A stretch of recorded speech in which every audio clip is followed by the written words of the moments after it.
Hello everyone. Today we have been met for a seminar whose title is Recent Progress in Biomedical Signal Processing.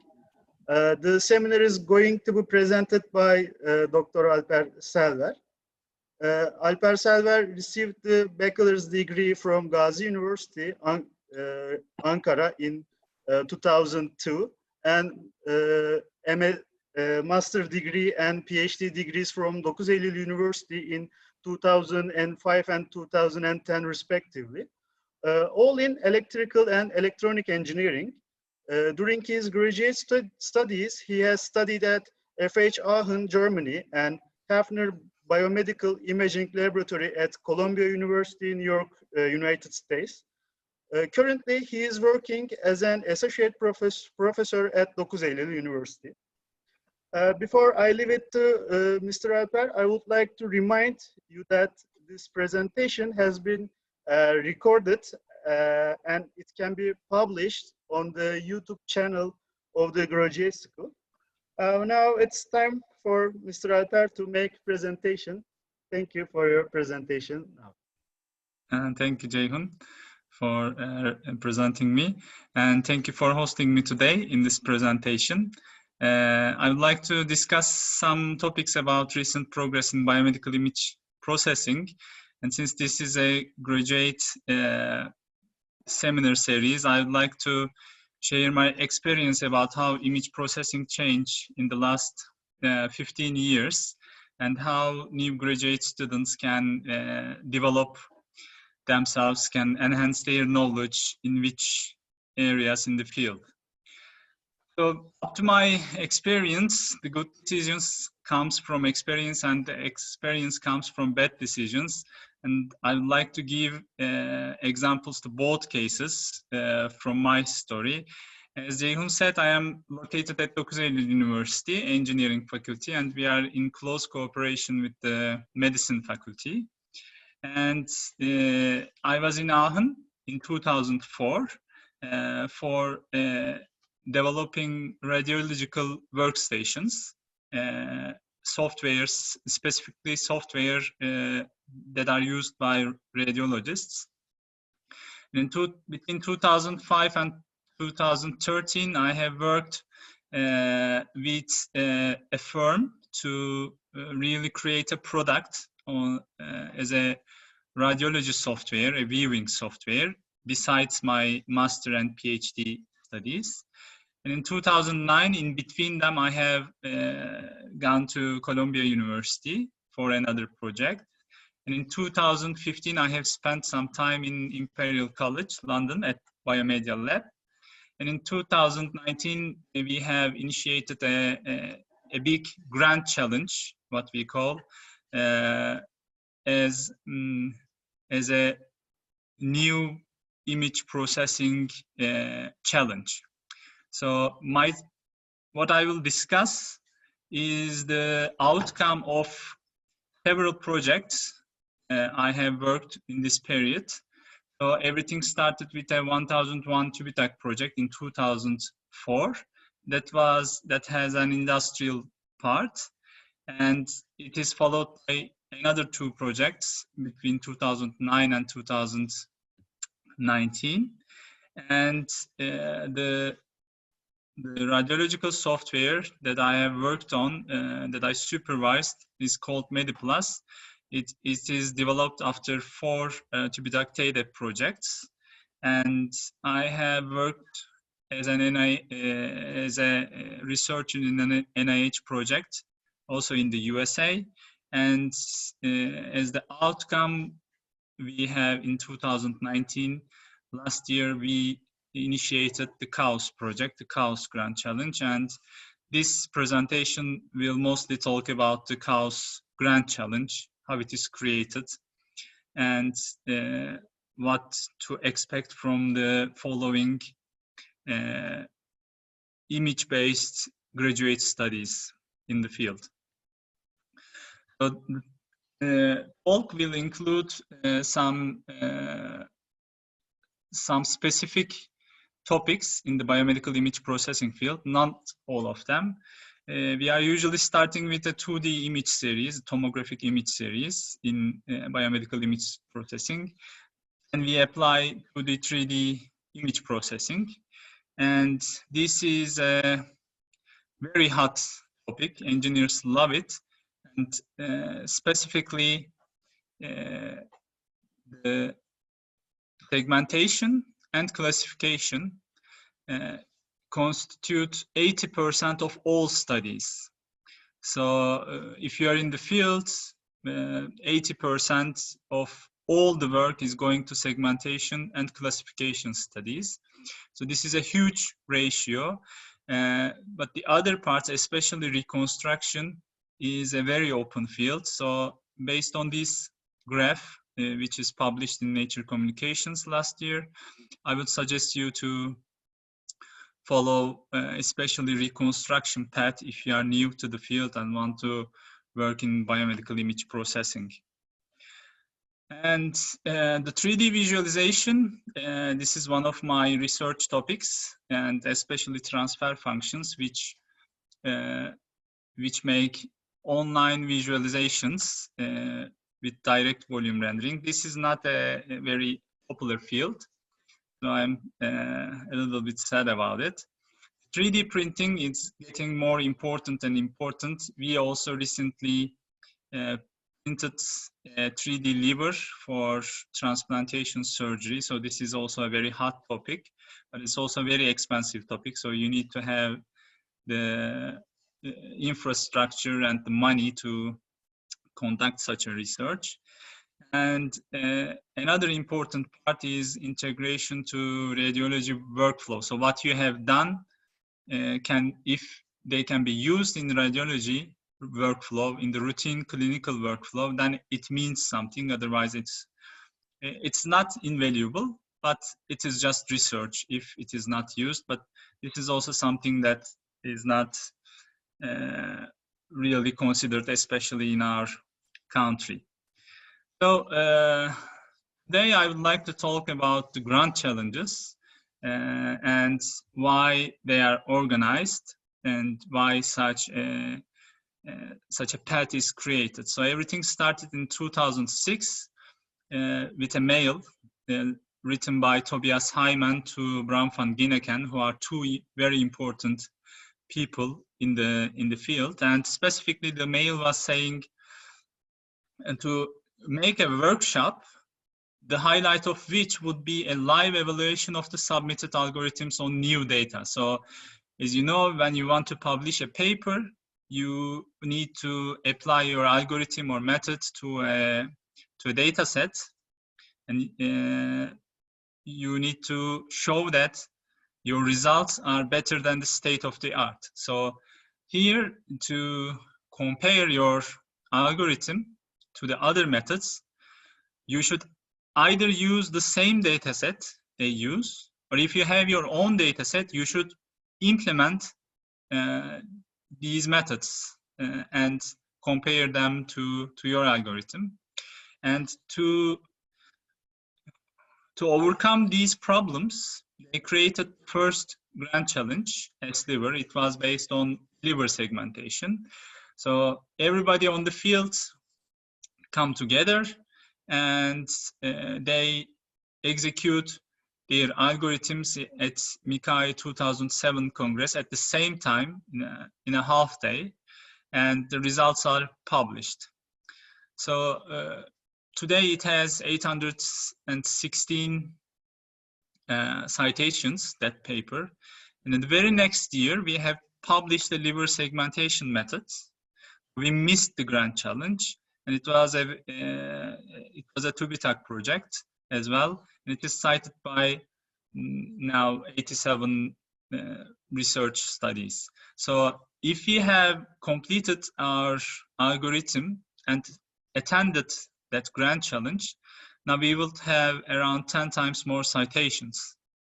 So this clearly presents the importance of challenges. So if you develop an algorithm and take a good place in a challenge related with your application, then visibility of your research, the citations you get, will increase enormously. So this is why the challenges are very important nowadays in biomedical image processing field. So finally, after some years, around 3 years ago, they created a huge website called grandchallenge.org. So this website allows you to upload your data and make automatic evaluations all over the world. So specifically, it includes around 50,000 people registered to this website. This is the world map showing some kind of heat map of who is registered to this website. And those people include not only academic researchers from the field, but also people from Philips, GE, NVIDIA, Median, and those kind of firms at the medical image processing field, as well as individuals. So there are currently 205 challenges at this website. And these numbers are monthly increasing, like the registered number of registrants are increasing around 1,500 people each month. So this site is growing very, very rapidly. So what does this site do? It's a platform for end-to-end development of machine learning solutions in biomedical imaging. And you can manage your data through this website. So you can upload the medical imaging data easily and securely and control who will gain access to the data. And people can view your data from online workstations. And you can train expert annotators. For example, you can create sets of equations that users must answer about the data sets, or invite other clinical experts to take part in the training. And you can deliver immediate feedback on performance. And you can manage your training, test, and validation data sets, gather machine learning solutions for your clinical question, and objectively assess the performance of the algorithms that is submitted from all over the world. So basically, if you are organizing a challenge, you can upload the medical data you collected, and by this way, you invite everybody from all over the world to work on that data. Of course, and this is on the basis of you got the ethical committee acceptance for such a project. And under that circumstance, you can invite anybody in the world, any group in the world related with the field to work on your data through this website. And if you are not organizing a challenge, you can attend one of them and try your algorithm on a readily prepared data set. So this is a huge work. I can say from the heart because we have done one. But if you do it properly, then it will give you a lot of outcome. So one of these are some selected publications as a result of grant challenges. So they have some significant outcomes. So you can see in the bottom, you have the Selver at IEEE Transactions on Medical Imaging, which has 816 citations. And I will specifically talk about one more, the multimodal brain tumor segmentation, BRATS, which is also published in Transactions on Medical Imaging and around 1,800 citations since 2014. Now, our challenge story starts with a national one. So I have always been interested in liver segmentation, especially for transplantation surgery, because it requires the 3D analysis of the liver by the surgeon and the radiologist. So this is a video that should work, but it is not working now. It was a quick representation of the whole challenge in 3 minutes. There were a lot of people from all over the Turkey.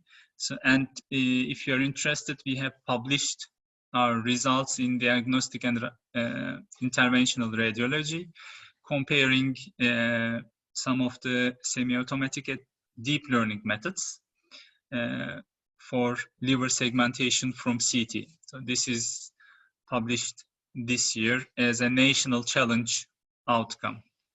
Then we would like to extend the problem to through grantchallenge.org, and we have prepared a combined CT and MR combined healthy abdominal organ segmentation challenge. So this challenge currently it is organized at attached to IEEE ISB conference at 2019 in Venice, Italy, and it has around 1,580 participants currently, and it's slowly increasing, I can say. You can access it through grantchallenge.org, and there are 5 tasks to complete, like liver segmentation from CT, liver segmentation from MR, abdominal organ segmentation from both of them. But the first focus is cross-modality liver segmentation, which aims you just don't create a system for CT only or MR only. You use both of the data, mix them, and use them for training to extract the common information about the liver in both CT and MRI. And the second is multitask segmentation, to segment all abdominal organs at once rather than some specific organ-based segmentation. So really a lot of universities attended to this challenge.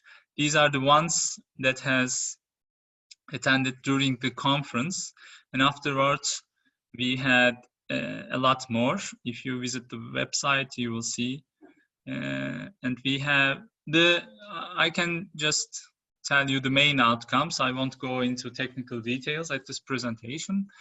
And the interesting thing is there were around 500 submissions so far in 2 years, and 98% of the submissions use a version of UNET. So this is a huge focus, shows a huge focus in the field, or you can call it also a limitation maybe.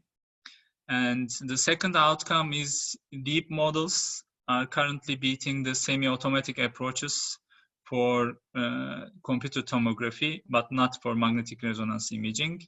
And the outcome too is also valid for ensembles, which are basically some combination of deep models, or in general, some combination of classifiers. So this paper hopefully will be published at somewhere. It is currently under revision for medical image analysis, but you can access it from the archive. And it includes lots and lots and lots of statistical analysis about this challenge. It was a very hard revision process that took more than 3 months. So we are currently crossing our fingers for a positive response, but I don't know. It is very competitive. Next, we have prepared the Vela challenge as a continuum. So we have labeled the vessels inside the liver, both portal veins and the hepatic arteries. And so the aim of this challenge will be the extraction of the vessels inside the liver. So we were prepared to make this challenge start at MICAI 2021 conference, but I don't know in this current pandemic conditions if we can achieve that. However, while we are preparing this challenge, we have make a national one at ASU 2019 conference at Yaşar University, but unfortunately no one has attended to that. It didn't make it didn't take a real attention. But the experience we have gained from that motivated us to join another vessel segmentation challenge, which is organized by the Society of Magnetic Resonance Angiography, and at their 31st conference at Nantes, France. So we have used our model prepared for VILA through transfer learning to classify the vessels in the legs from MRI, and we got the first place in this competition. So this is our experience with the grand challenges, and I believe attending a grand challenge and making your algorithm for a data that is presented in a grand challenge makes a very important graduate study and shows your abilities to the whole world through the Grand Challenge org website. However, Grand Challenges are still not perfect. They have many pitfalls. So the first pitfall is due to machine learning. And this graphic shows how what we call peaking can affect your result.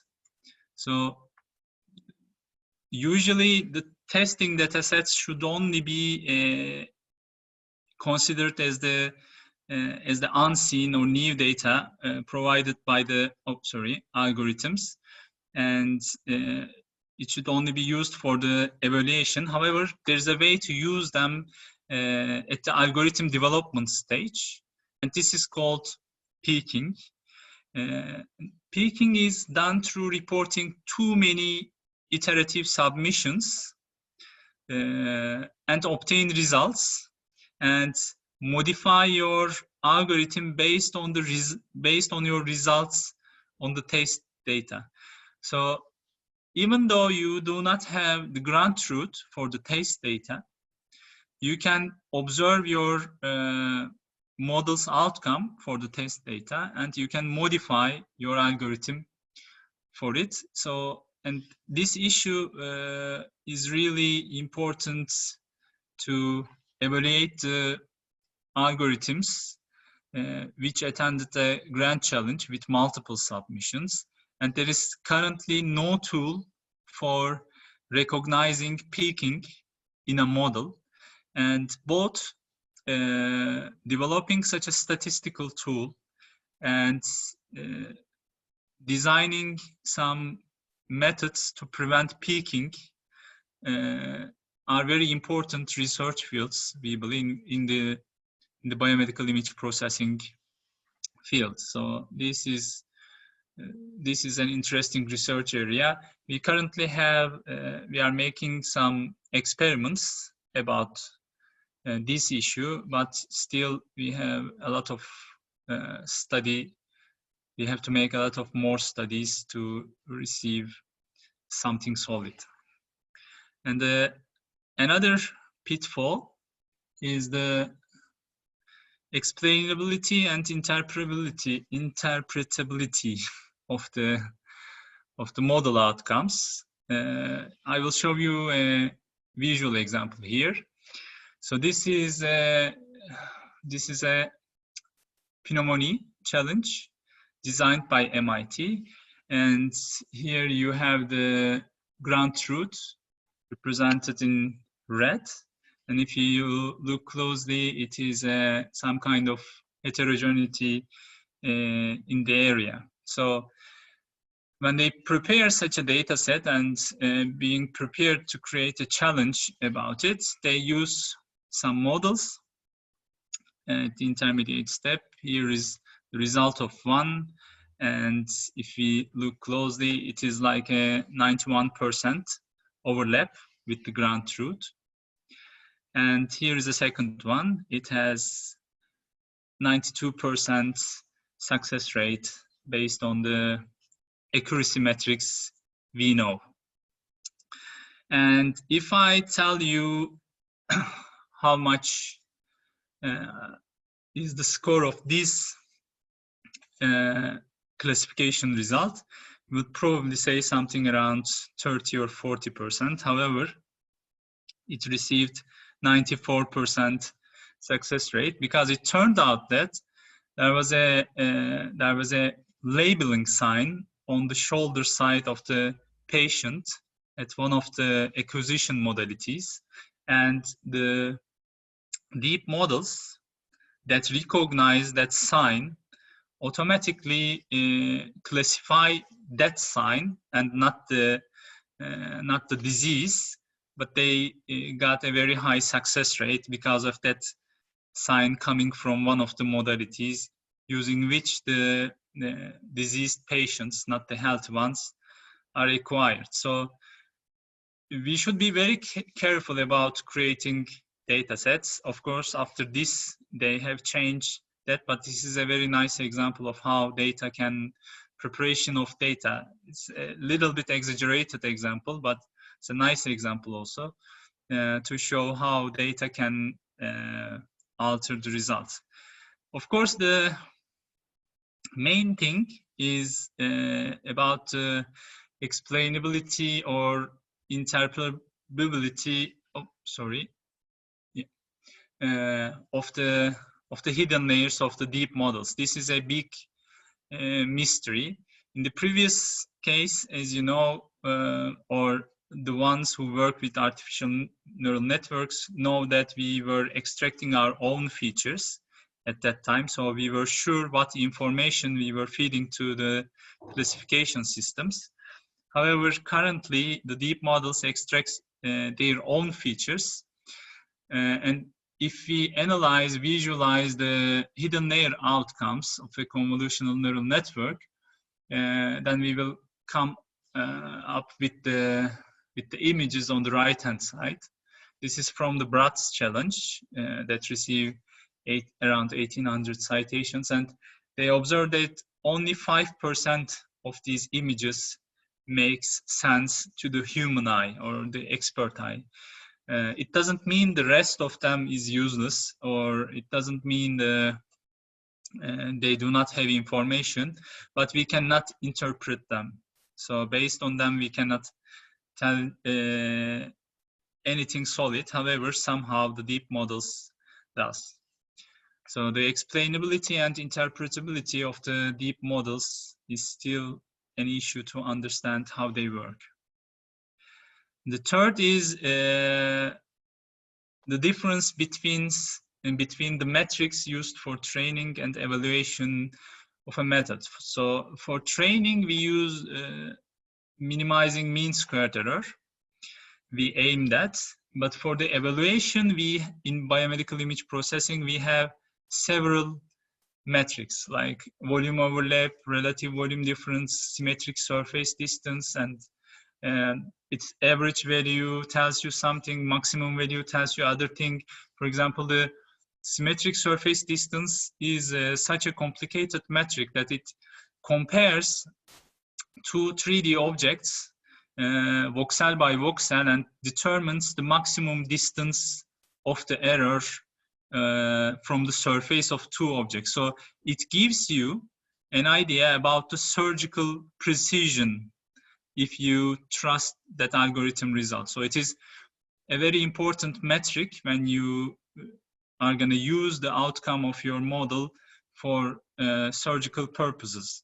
And the average symmetric surface distance gives you somewhat the average error on that manner. So they are telling you very different things. However, we are not using them during the training. We are using only mean squared error, and the integration of these metrics to the training process is also a very open research field.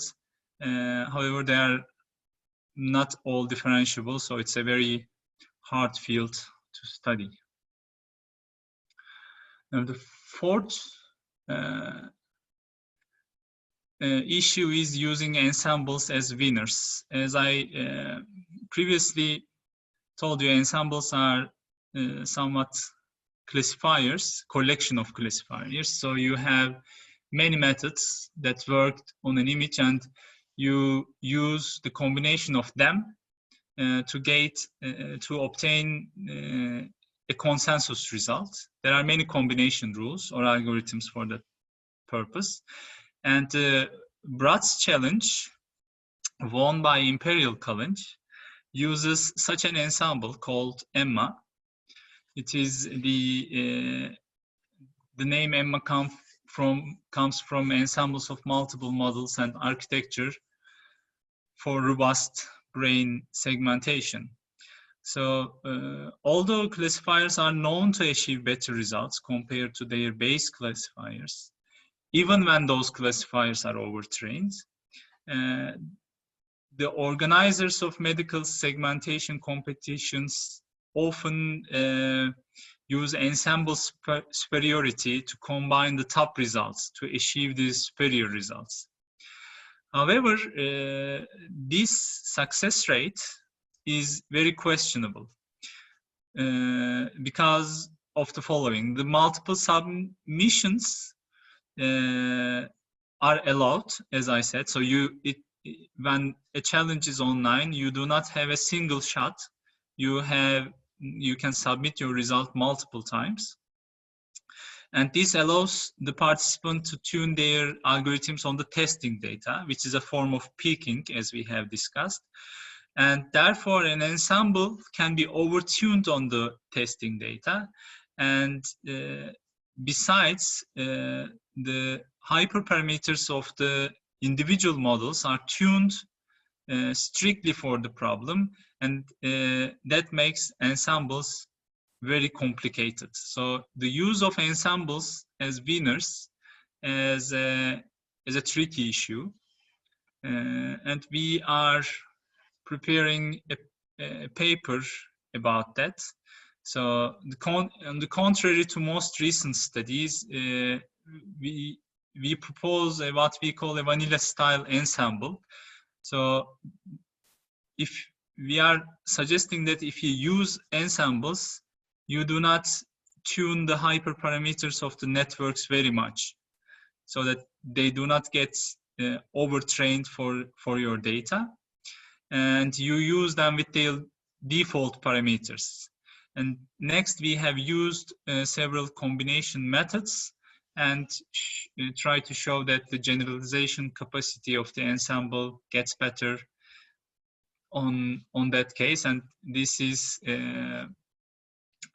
this research is conducted by Professor Ludmila Kuncheva, who she's a leading professor in the fields of combining classifiers, and my recently graduated PhD student Ali Emre Kavur, and they obtained some solid statistical results to show that such vanilla style models perform better for ensembles. But this is also far from being mature in the biomedical image processing field and needs further research to show how individual models can be used in an ensemble efficiently. Now, the fifth problem is the size of a data set. Now, the size of a data set is always very important, and especially in biomedical image processing, this is extremely important.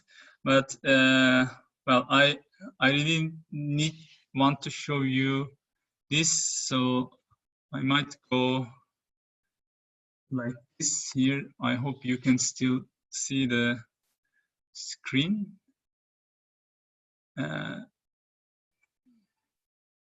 So if you can see, to increase the amount of data, people start to use generative adversarial networks, and this is these images are created by the computer, and if around 500,000 images are used to train a generative adversarial network, and then it is used to generate synthetic mammography images. This is presented at RSNA 2018, and there was something like a game. People are asked to predict which image is generated by a computer and which image is real. So I think the best performing expert knew like 6 out of 10. And I also attended that game, and I was looking for pixel-wise errors to identify computer-generated synthetic images, and I only could guess 1 out of 10. So I think they are very successful on the field, and this would increase the amount of data that can be used on training models in the near future. So I will go back to presentation mode, hopefully. Yeah, and the 6th point is the data reliability, and this is a Nature paper, and if you analyze, it has a very important outcome, like prediction of future acute kidney injury. So this is a very important outcome, but it is really criticized due to the data set it used, and it turns out that it has some bias, so the outcome is not that impressive actually. It's only valid in the data set. So you should really be careful about the data set properties. And to make data set valid for every case, there's a new consortium of MICAI, Medical Image Computing and Computer-Aided Interventions Society, Radiological Society of North America, American College of Radiology, and European Society of Radiology.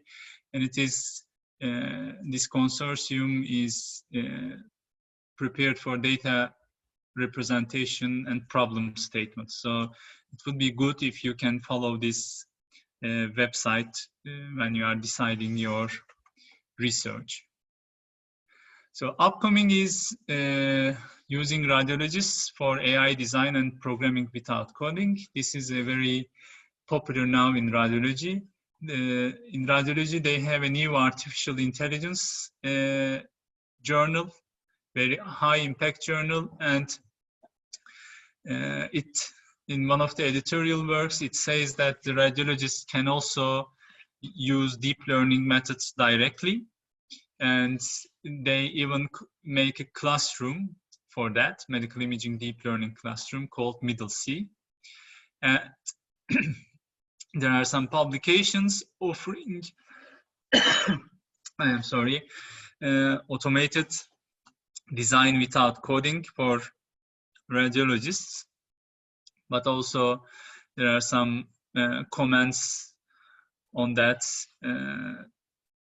showing the opposite is still the true choice. I mean, some of the people think that radiologists should not go into developing AI models or things like that.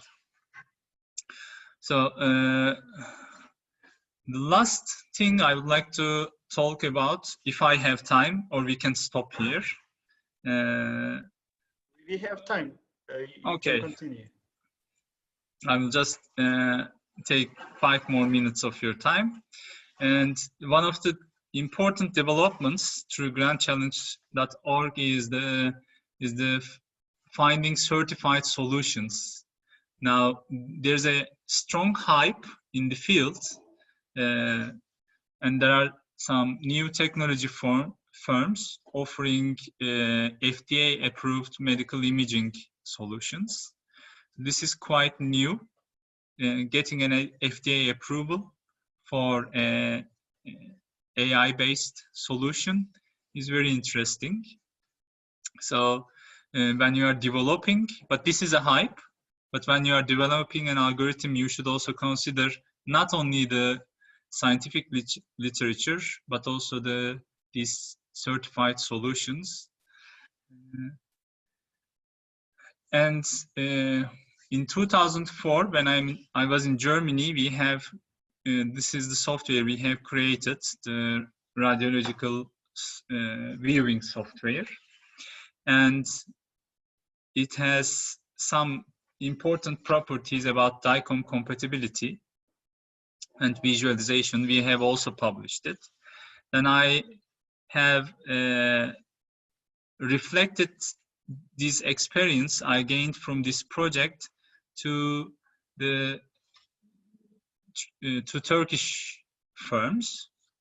And at that time, there were like 21 firms in Germany on the field. So these are the percentages of the sector that firm constitute at that time. So even in 2004, there were 21 different firms working on radiological workstations.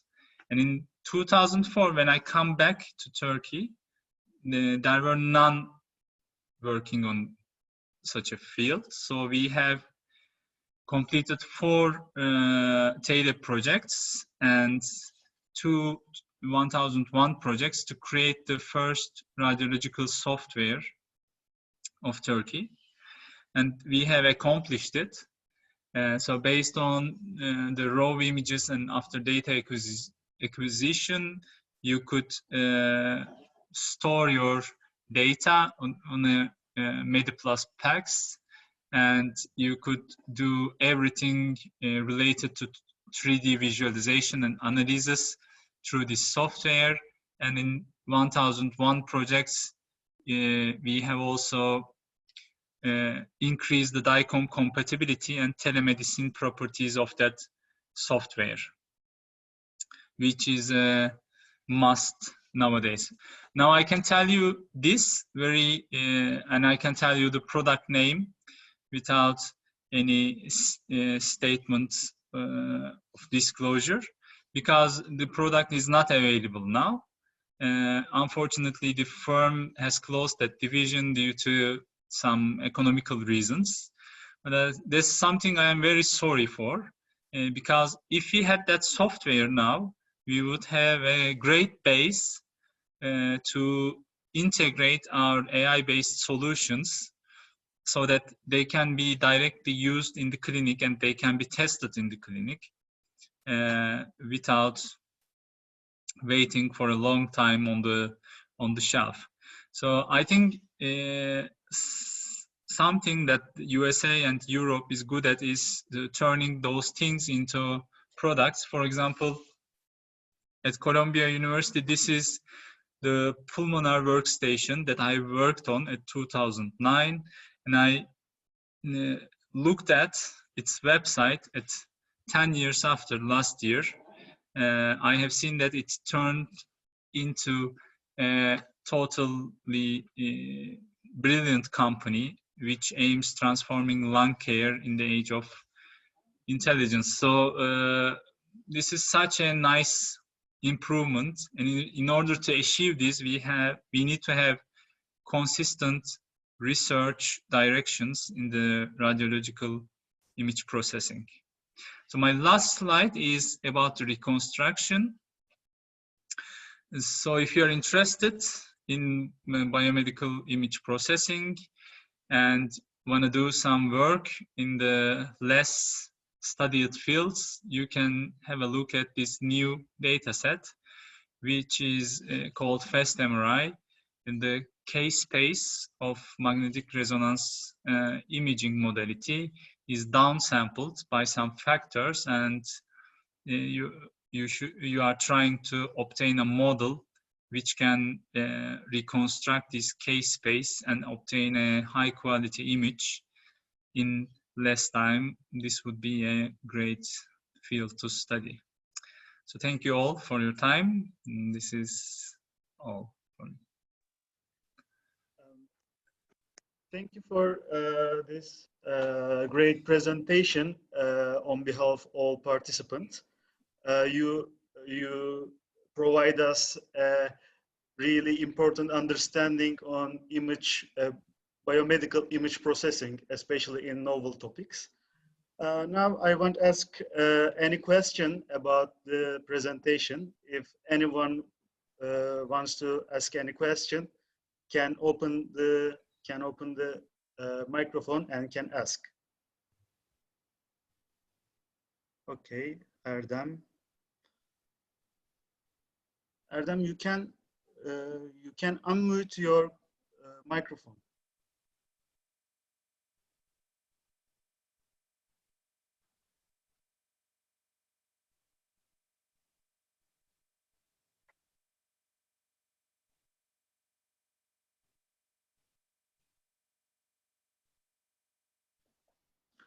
Okay, you can write your question on chat, and I can ask to Dr. Alper Selver.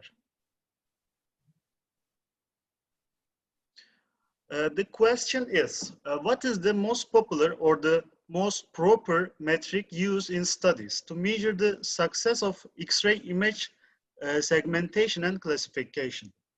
At the end of the study, are they done by expert reports or doctors' evaluations? Well, the metrics, the proper metrics, depend on what you want to extract from the image. So if it is a solid organ border, then it would be like the area overlap or Tanimoto coefficients or something like that. But if it's a vessel or something more tubular structure, then it will be the symmetric surface distance. So, but it is usually not a single metric. It is usually a couple of metrics that will tell you your performance in multiple perspectives. And the expert opinion is integrated in the ground truth. So when you calculate your metrics, when you calculate your performance, then you also have a good idea about what would experts say about that. But it's always useful to have the final expert opinion at the end. I hope this is an answer for your question, if I understand your question correctly. Erdem said that. Thank you so much for explanation. Any other question? Alper Hocam, can I ask a question? Of course, Nalan Hocam. Okay, you said that in 2019 challenge, you've seen that deep learning methods are not so successful for MRI case when compared with the traditional methods. What might be the reason for this? And is this still valid, you think? Yeah, it depends on the data. CT modalities are much faster than MRI modalities, and they create a higher number of slices with smaller interslice thicknesses, and their spatial resolution is higher, so they can give you a lot of details about the acquired field. However, in MRI, if you are not using a research-related data, you have a higher interslice distance. For example, in CT, you can go as low as 0.5 millimeters, while in MRI, it's usually 4 millimeter or 7 millimeters. So the spatial relation between two adjacent slices are much less compared to CT. and the spatial resolution is lower. Usually CTs are 512 by 512, but MRIs are 256 by 256. So these data quality, or not, I wouldn't say quality, but data characteristics affect the model performance. Even though the MRI gives better contrast for the tissues that you are interested in, still data characteristics play a more important role. But Yes. if you acquire something for research with higher, better characteristics, with higher quality, then the result would also be good for MRI, I think. Okay, thank you. That makes sense. Okay, any other question?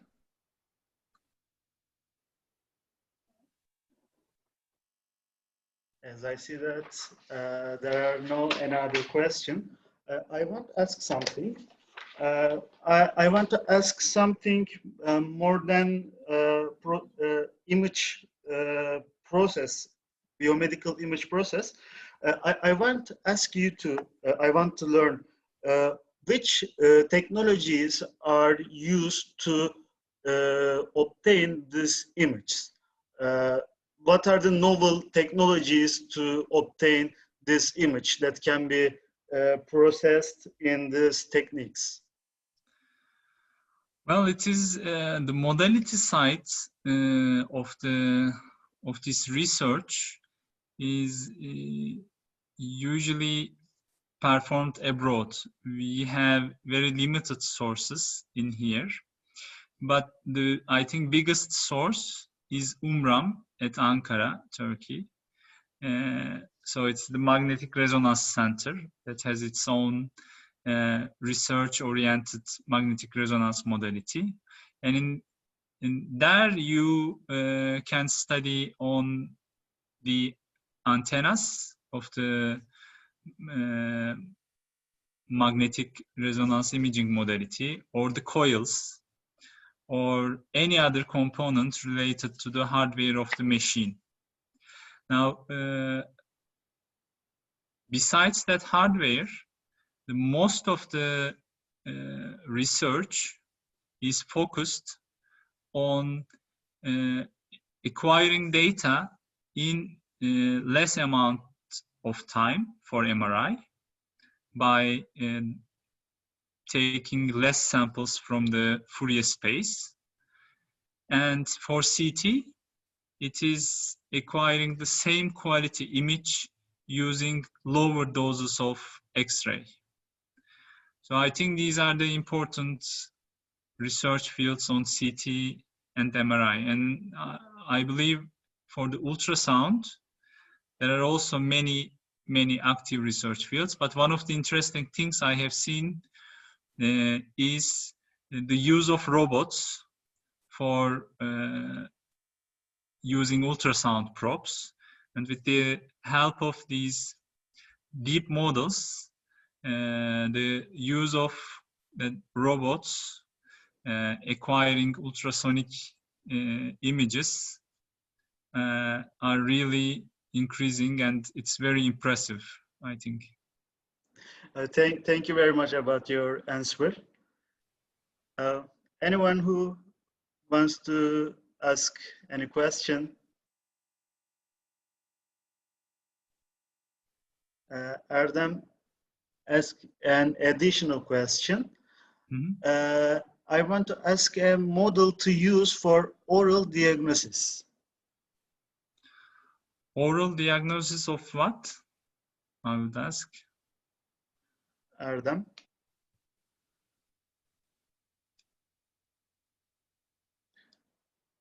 Mandibular segmentation. He has some tooth X-ray images. Mm-hmm. Okay, so